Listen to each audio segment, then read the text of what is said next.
Selamat pagi, eh, Ibu Guru dan teman-teman. Saat ini saya akan menerangkan tentang perjuangan bangsa Indonesia melalui jalur perperangan dan jalur diplomasi. Yang pertama, melalui jalur perperangan. Ada beberapa peristiwa yang dilakukan oleh bangsa Indonesia di dalam mempertahankan kemerdekaan Indonesia.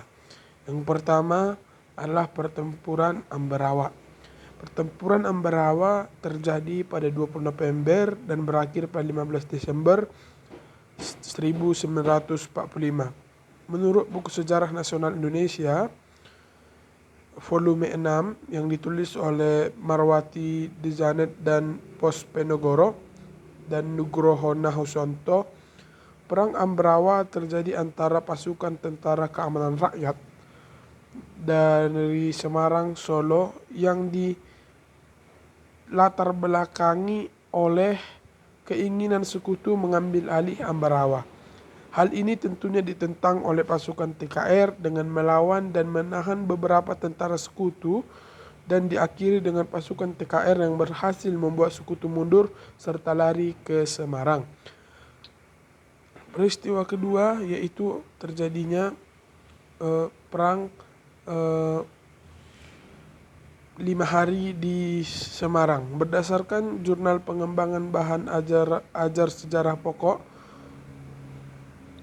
Kemerdekaan Indonesia pada tahun 1945, pertempuran 5 hari di Semarang adalah pertempuran antara rakyat Indonesia melawan tentara Jepang di Semarang pada tanggal 15 sampai dengan 19 Oktober 1945. Pertempuran ini dilatar belakangi oleh tentara Jepang yang lari ketika akan dipindahkan dari Cepiring ke Bulu untuk bergabung dengan pasukan Jepang lainnya di Kidoi Butai Jagela. Tak hanya itu, pertempuran 5 hari di Semarang juga dipicu oleh kematian Karyadi yang berawal dari penyerangan Jepang ke reservoir Siranda.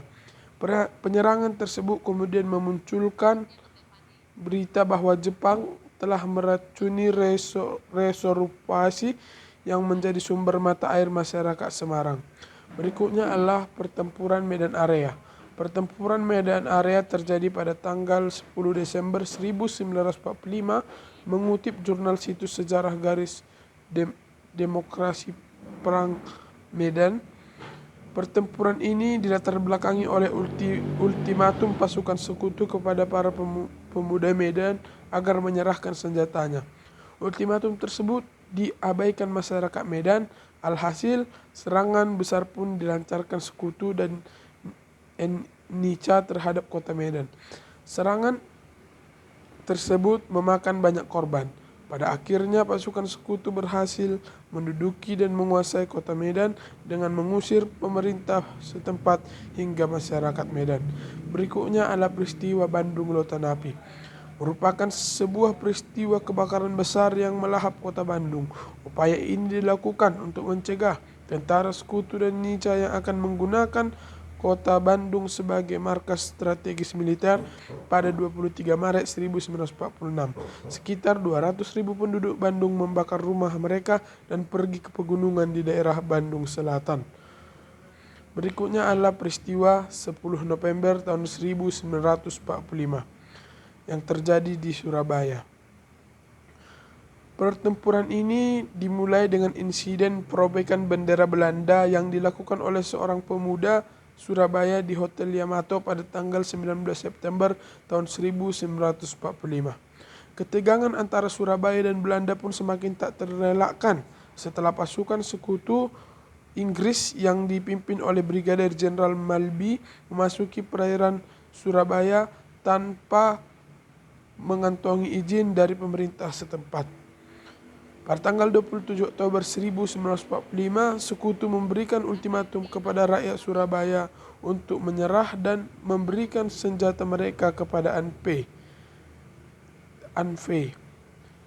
Tidak terima, rakyat Surabaya pun memilih untuk melawan dan terjadilah pertempuran. Pertempuran ini ada beberapa tokoh yang menjadi aktor dari pertempuran ini seperti Bung Tomo dan kawan-kawan. Pertempuran ini lahir atas adanya resolusi jihad yang ditulis oleh Kiai Haji Hashim Asy'ari dan Kiai Haji Wahab Hasbullah. Berikutnya saya akan menerangkan tentang mengenai perjuangan diplomasi. Perjuangan diplomasi berkebalikan dengan perjuangan fisik karena lebih mengutamakan perundingan, menarik simpati dunia internasional, serta menghasilkan kesepakatan. Diplomasi sama sekali tidak menggunakan kekuatan senjata sehingga tidak ada korban jiwa yang ditimbulkan. Berikut beberapa peristiwa mengenai jalur diplomasi yang ditempuh oleh rakyat Indonesia untuk merebut kemerdekaan bangsa Indonesia. Pertama, Perjanjian Lingkarjati. Perjanjian Lingkarjati diadakan pada 11 November hingga 13 November di Desa Lingkarjati, Cilimus, Kuningan, Jawa Barat. Perundingan ini dipimpin oleh Lord Clem dari Inggris. Perjanjian ini baru disahkan pada 25 Maret 1947. Secara garis besar, isi Perjanjian Lingkarjati adalah Belanda harus mengakui secara de facto atas wilayah Indonesia, yakni Jawa, Sumatera, serta Madura. Berikutnya adalah Perjanjian Renville. Perjanjian Renville diadakan pada 8 Desember tahun 1947. Perundingan ini dilaksanakan di atas kapal perang Amerika Serikat, yakni USS Renville. Perundingan ini dilakukan karena Belanda menyerang Indonesia setelah Perjanjian Lingkarjati. Hasil perjanjian ini sangatlah merugikan Indonesia. Contohnya, Belanda hanya mengakui Jawa Tengah, Sumatera, serta Yogyakarta sebagai bagian dari wilayah Indonesia. Berikutnya adalah Perundingan Rom-Royen. Hasil dari perundingan ini ditandatangani pada 7 Mei 1949 di Hotel Desindes, Jakarta. Perundingan ini dilakukan setelah Belanda melakukan agresi militer Belanda serta menangkap pemimpin Indonesia. Perundingan Rom-Royen menghasilkan keputusan jika Belanda bersedia untuk membebaskan seluruh tawanan perang serta menghentikan agresi militer, begitu pula dengan Indonesia yang setuju untuk menghentikan perang gerilyanya. Demikian yang bisa saya sampaikan. Apabila ada kata-kata salah saya mohon maaf. Sekian dan terima kasih.